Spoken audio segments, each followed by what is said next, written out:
ભગવાન તો હોય અને છે, પણ એવું થોડું કે હોય એટલે એની પાસે વારે ઘડીએ દોડી જવાનું નાના મોટા દરેક કામ માટે.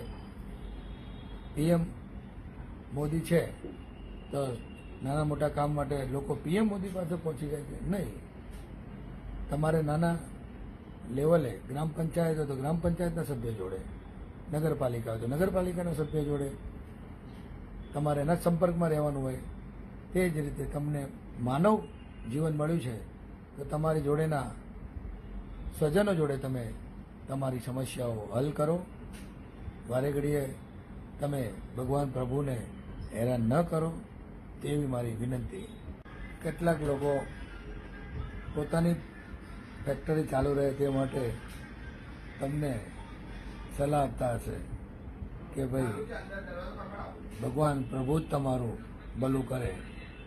એ ભલું કરતા જ હોય, એમાં તમારે એની પાસે માંગવાની કોઈ જરૂર નથી. એને બધું ધ્યાનમાં હોય એટલે તમારે એને છાસવારે વારે ઘડી તમારે એને યાદ કરીને એને હેરાન કરવા એ વ્યાજબી નથી માનવ સ્વભાવ પ્રમાણે.